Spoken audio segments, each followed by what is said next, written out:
Assalamualaikum warahmatullahi wabarakatuh. Bismillah, alhamdulillah, nahmadu wa nusalli ala rasulil karim. Asyhadu an la ilaha illallah wa asyhadu anna muhammadan abduhu wa rasuluh.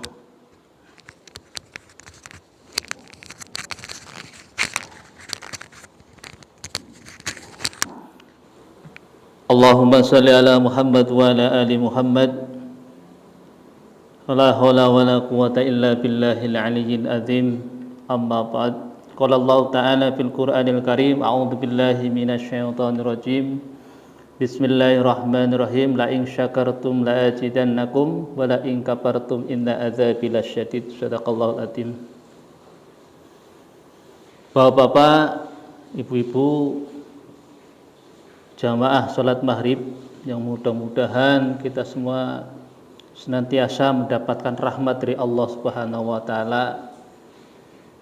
Yang paling utama yang harus kita utamakan adalah mengucapkan rasa syukur kita kepada Allah Subhanahu wa Ta'ala. Syukur alhamdulillah, pada sore hari ini Allah Subhanahu wa Ta'ala masih memberikan kita nyawa alias esi urip, alhamdulillah. Hingga pada sore hari ini Allah Subhanahu wa Ta'ala juga masih sayang, walaupun dalam diri-diri kita itu saya yakin, saya pribadi juga masih banyak kekurangan-kekurangan, sudah tentu manusiawi. Tapi Allah sayang kepada kita semua, kepada ibu-ibu, kepada bapak-bapak semua, dihadirkan oleh Allah, dimudahkan oleh Allah untuk beribadah kepada Allah, memenuhi panggilan Allah Subhanahu wa Ta'ala, hayyalas shalah, hayyalal falah, untuk menunaikan kewajiban kita sebagai hamba Allah Subhanahu wa Ta'ala, yaitu melaksanakan sholat maghrib. Dengan cara apa? Dengan cara yang dicontohkan oleh baginda Rasulullah Sallallahu Alaihi Wasallam. Maka mudah-mudahan Allah Subhanahu wa Ta'ala akan senantiasa memberikan kita kasih sayangnya, memberikan kita kemudahan dalam rangka untuk menjalankan aktivitas ibadah kepada Allah Subhanahu wa Ta'ala. Salat serta salam kita haturkan kepada junjungan kita Nabi besar Muhammad sallallahu alaihi wasallam, yang mudah-mudahan kita semua kelak akan mendapatkan syafaat dari baginda Rasulullah sallallahu alaihi wasallam.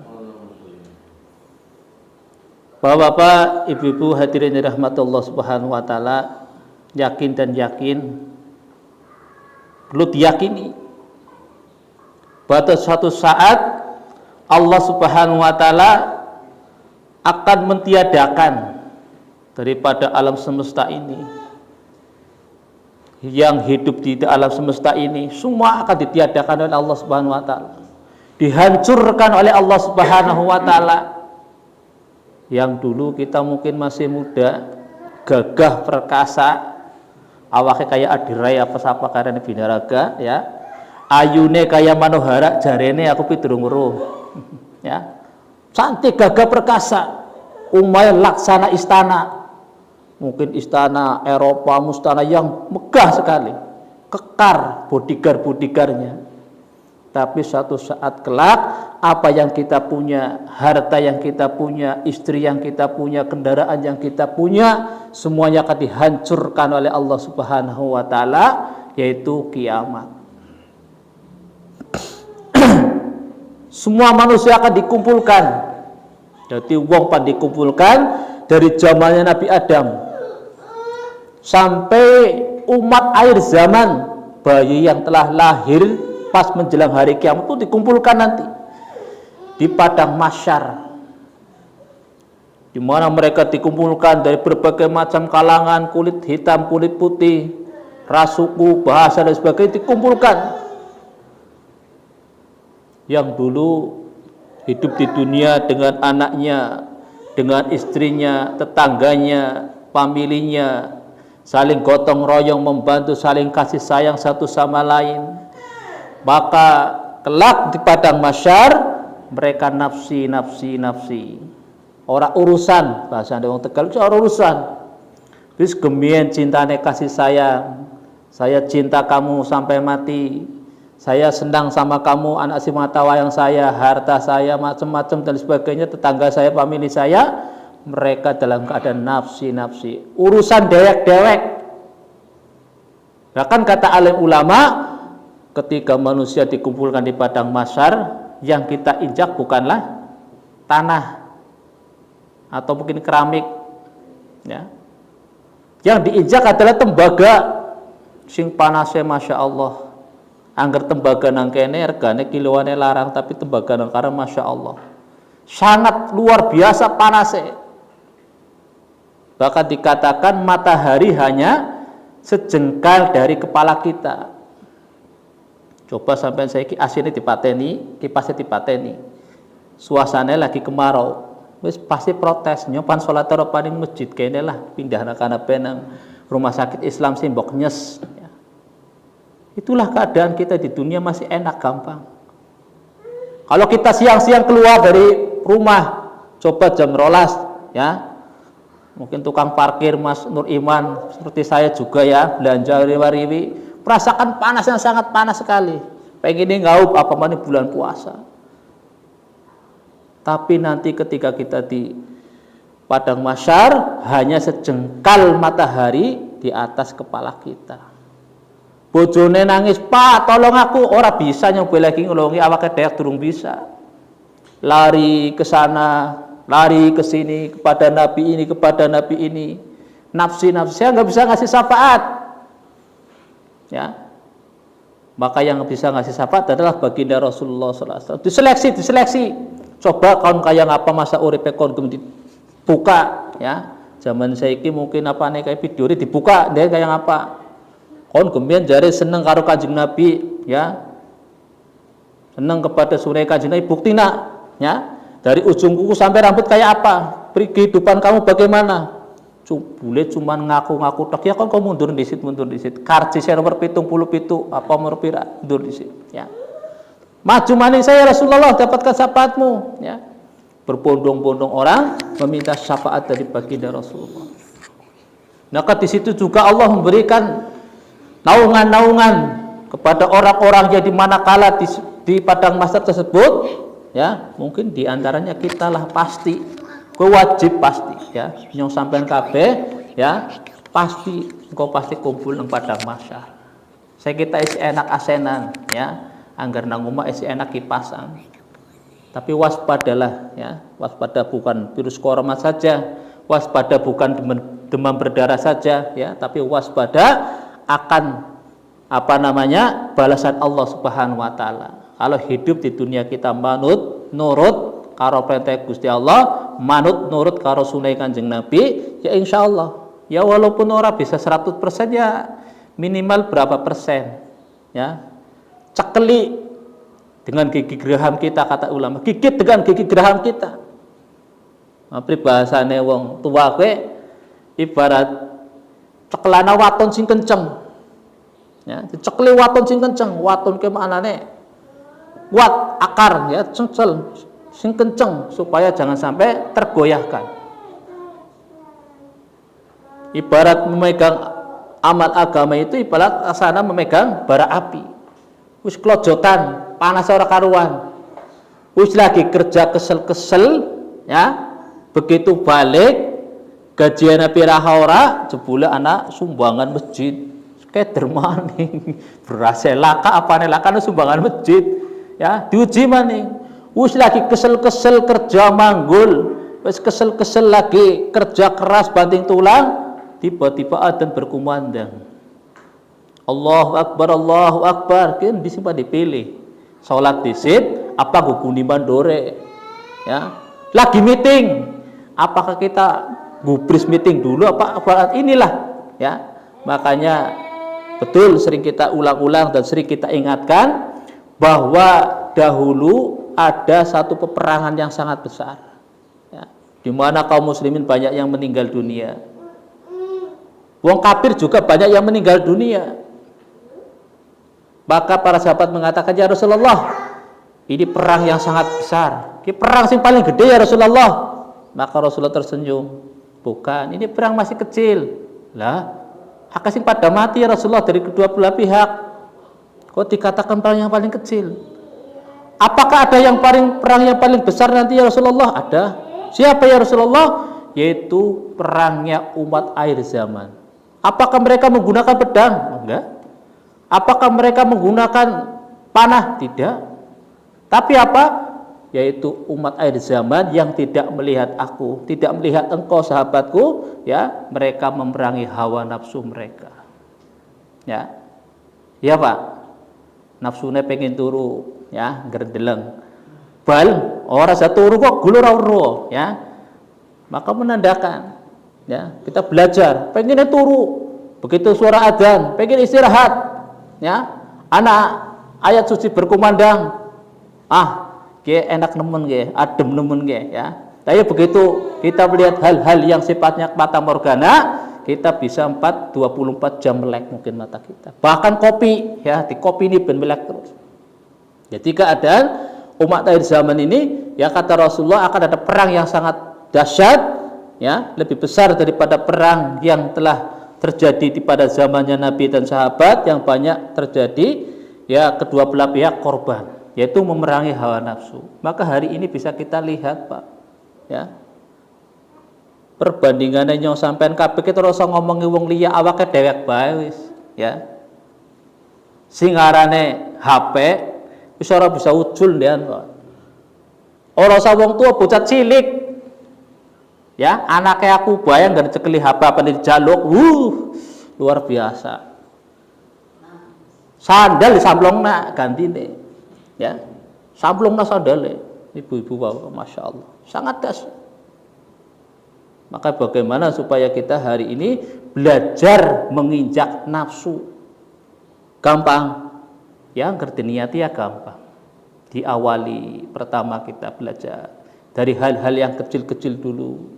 Dulu ketika kita makan, ya, sembarangan makan, tidak baca bismillah, makan dengan tangan kiri, dengan berjalan, dengan ini dan sebagainya. Kita belajar hal-hal yang kecil. Dulu mungkin rumah kita nggak dihiasi dengan suasana sunnah, ya, kita ajak diri kita, ajak anak istri kita untuk mendirikan sholat sunnah di rumah kita, sholat sunnah duha, ya, qiyamul lail, baca Al-Quran. Itu yang akan insya Allah sedikit demi sedikit akan menginjak daripada nafsu daripada diri kita. Maka mulai dari diri kita, ya, yang memang berat sekali. Maka ulama mengatakan bahwa dalan sing pan manjing surga, bapak-bapak ibu-ibu, ya, kue ibarat rintangannya iki, masya Allah, sudah jalannya bertikung-likung, kanan kiri jurang, ngeri. Tapi jalannya wong sing gampangane lurus seneng dunia, ya, gampang jalannya mulus, tidak ada rintangan, bertaburkan pujaan dan sebagainya.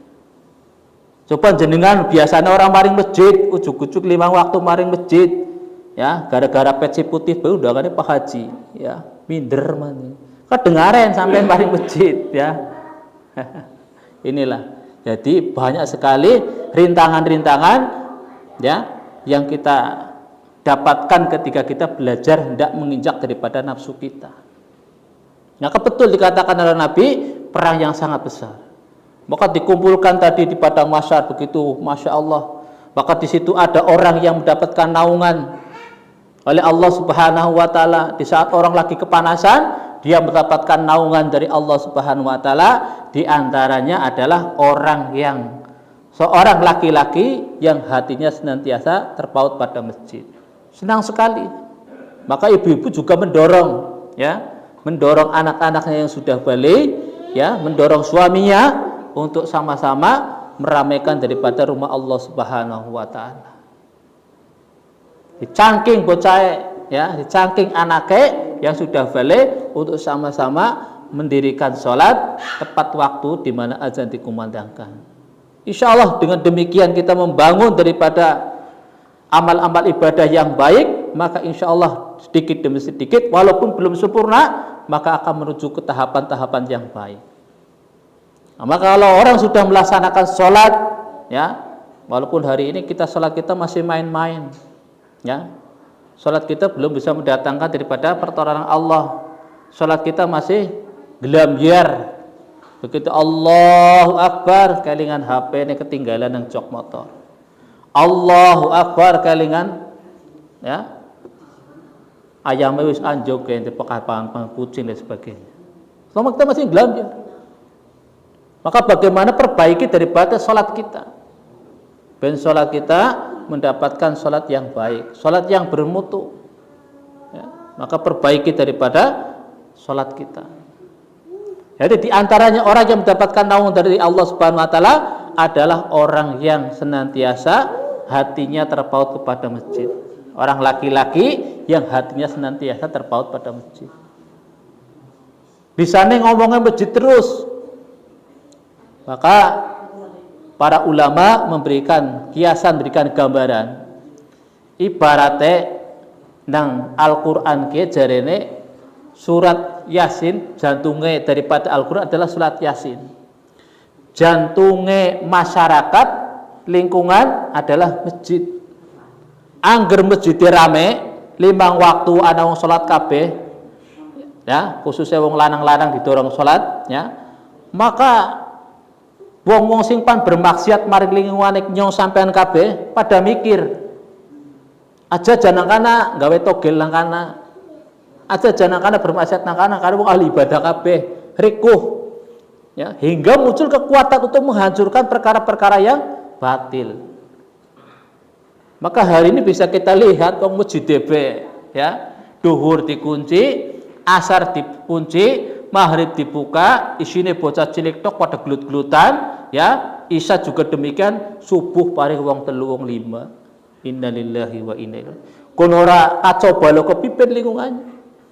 Maka masjid adalah jantungnya masyarakat. Ibaratnya sampean nyong kabeh jantungnya laka, pasti Pak dokter ngomong apa? Pun pecah. Disiar namawon pun, ya. Begitu juga masyarakat. Kalau masjidnya, musolanya wis ora fungsi, lakau pengajian ditutup, dikunci, lakau eling, lakau gelem ngrawat musola masjid rumah Gusti Allah, ya wis. Wong zina, wong main nomor, wong apa baik macam-macam berbuat kemaksiatan, berbuat tidak karuan pasti ada di situ. Tapi kalau masjidnya berfungsi, laki-lakinya mau pergi ke masjid salat berjamaah, juga jadi asbabe wong gelem taat.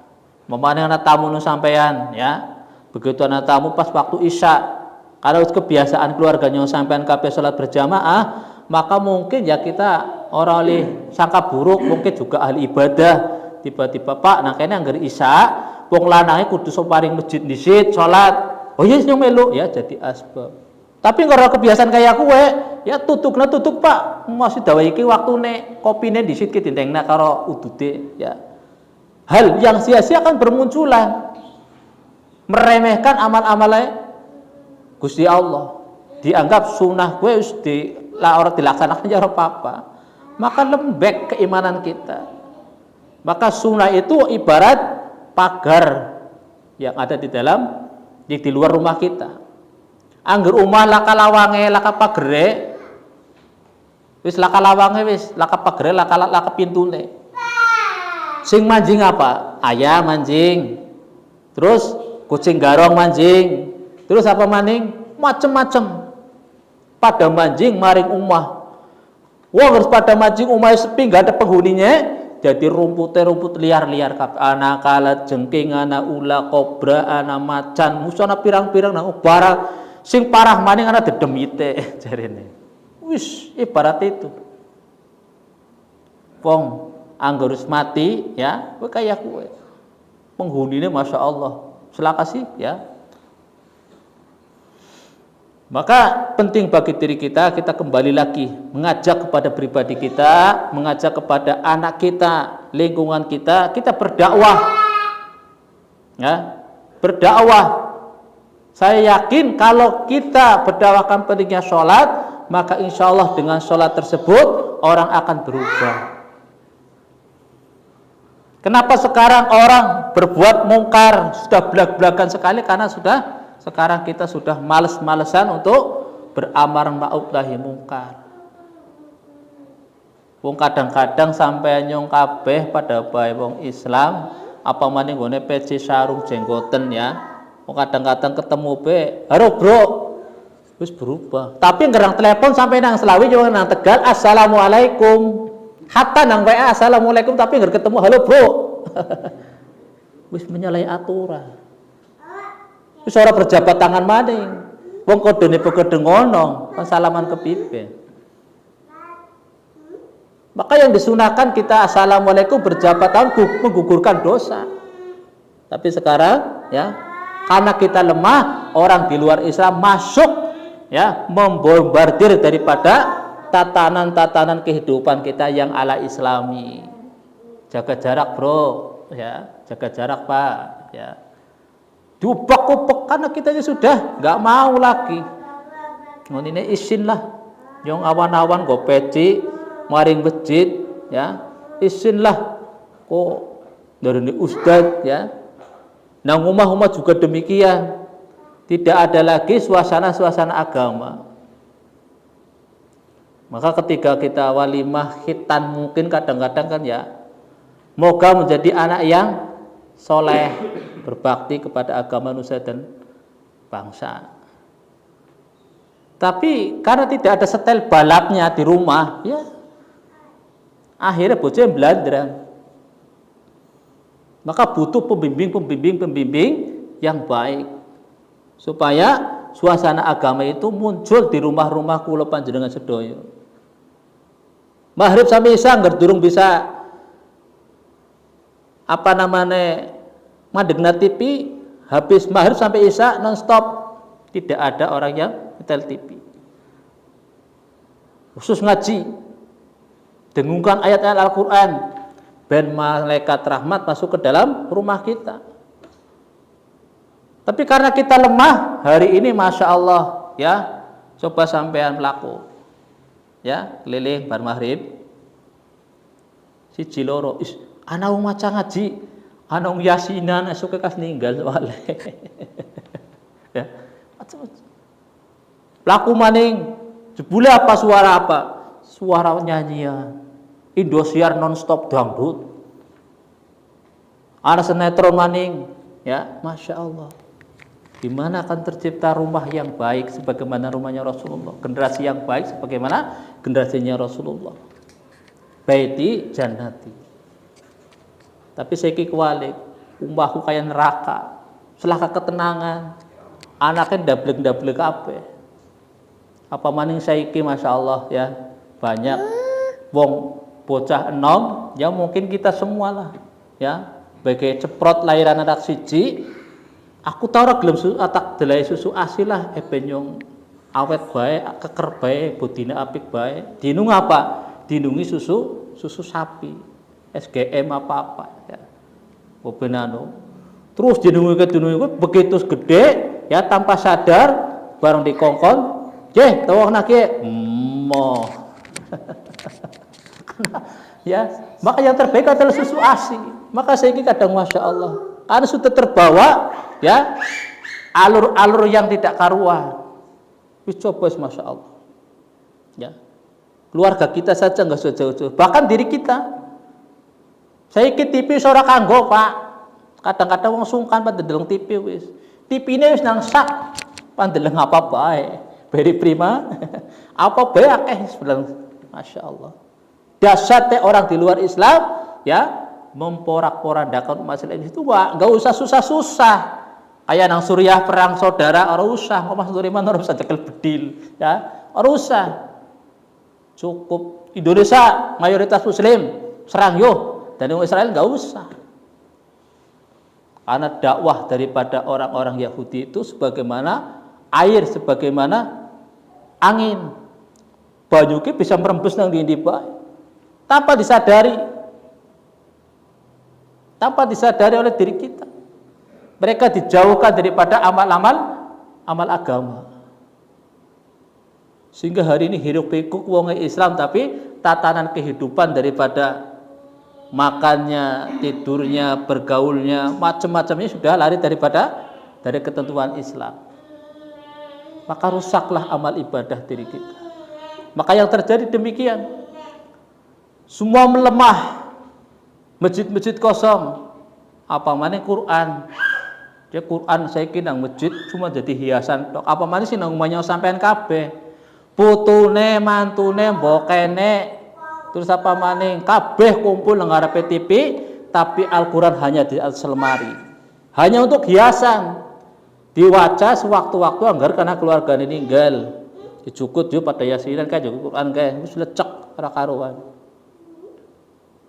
Maka oleh karena itu, marilah kita untuk merenung sedikit, merenung bagaimana tentang nasib kita kelak. Suatu saat nanti kelak pasti dan pasti kita akan menghadap Allah Subhanahu wa taala. Diri kita dulu, apa istri kita dulu, apa anak kita dulu, semuanya pasti akan menghadap Allah Subhanahu wa taala, akan dimintai daripada pertanggungjawaban oleh Allah Subhanahu wa taala. Dari mana harta kamu dapat, kemana kamu belanjakan, dari mana ilmu kamu dapat, sejauh mana kamu amalkan, untuk apa masa tua kamu, untuk apa masa muda kamu, ya. Untuk apa semuanya akan ditanyakan oleh Allah Subhanahu wa taala.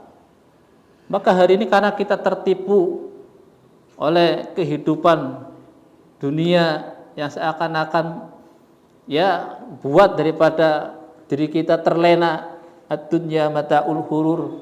Dunia itu adalah perkara yang semu. Maka kita dialing-alingi hingga lupa menyempurnakan iman ibadah kita kepada Allah Subhanahu wa taala. Hakul yakin bahwa yang akan kita bawa kelak bukanlah mobil yang kita punya hari ini, ya, rumah yang punya kita hari ini, harta dan tahta yang hari kita punya ini tidak akan kita bawa. Yang kita bawa semua adalah amal ibadah kita. Maka mudah-mudahan kita semua akan senantiasa diistiqomahkan oleh Allah Subhanahu wa taala hingga akhir hayat kita, mati dalam keadaan beragama kepada Allah Subhanahu wa taala, lisan kita mengucapkan kalimat la ilaha illallah Muhammadur Rasulullah, ya. Maka inilah yang dikehendaki, sing dipengini oleh baginda Rasulullah, bagaimana setiap manusia, baik laki-laki baik perempuan, di akhir hayatnya mereka mati dalam keadaan mati yang baik, mati yang dikehendaki oleh Allah Subhanahu wa taala. Akhir hayatnya lisannya mengucapkan kalimat Allah, Allah atau la ilaha illallah. Maka akhiri kalami la ilaha illallah dakhalal jannah. Siapa orangnya yang di akhir hayatnya mulutnya, lisannya mampu mengucapkan kalimat la ilaha illallah, maka insyaallah akan diberikan jannah, yaitu surganya Allah Subhanahu wa taala. Gampang apa susah? Susah, Pak. Aja dianggap kepe, wah kus bisa kok. Oke, yang sedina ping 10.000. Tapi nanti tesnya nanti ketika kita najak atas sakaratul maut. Ketika jenengan semua mungkin sering melihat orang yang lagi sakaratul maut, dipanggil mas tolong bapak nyos kayak nemen mas, ditalkin Allah Allah, munine bako la ilaha illallah, ya, munine rokok ya, jangan-jangan terjadi pada diri kita. Maka harus kita sering menangis bangun tengah malam, berzikir pada Allah, beristighfar kepada Allah. Jangan-jangan kita mati dan nanti kita dalam keadaan yang Allah tidak ridho. Doakan istri kita, doakan anak kita, doakan saudara-saudara kita semua, biar kita yang duduk hari ini di masjidnya Allah, nanti juga kita sama-sama duduk di taman-taman surganya Allah Subhanahu wa taala, bareng-bareng lagi di surganya Allah Subhanahu wa taala, ya, supaya kita mendoakan satu sama lain, ya. Jangan sampai kita mendoa untuk diri kita sendiri. Maka mudah-mudahan kita, Allah Subhanahu wa taala akan berikan kekuatan terus kepada diri kita, akan berikan kemampuan terus kepada diri kita untuk menjadi hamba-hamba yang la'allakum tattaqun. Betul-betul hamba yang taat pada Allah Subhanahu wa taala, dalam keadaan senang, dalam keadaan susah, kita selalu megang daripada perintah-perintah Allah Subhanahu wa taala. Hakul yakin bahwa dengan memegang perintah-perintah Allah, janji-janji Rasulullah, kita akan bahagia dunia akhirat. Maka kita jauh daripada perintah Allah, jauh daripada sunnah Rasulullah, maka begitu juga kita akan dijauhkan daripada surganya Allah Subhanahu wa taala. Maka mudah-mudahan kita kelak nanti akan mendapat syafaat daripada baginda Rasulullah sallallahu alaihi wasallam. Demikian Bapak-bapak, Ibu-ibu, mudah-mudahan ada sedikit bermanfaat bagi pribadi saya dan bagi Bapak-bapak semua. Yang penting di sini sifatnya saling menggugah, saling mengingatkan. Kalau bukan kita, siapa lagi yang mengingatkan? Ya, semoga bermanfaat. apabila ada benarnya datang daripada Allah Subhanahu wa taala, apabila ada kesalahannya daripada kebodohan saya pribadi. Mari kita sama tutup dengan doa para majelis. Subhanakallahumma bihamdika asyhadu an la ilaha illa anta astaghfiruka wa atubu ilaik. Wassalamualaikum warahmatullahi wabarakatuh.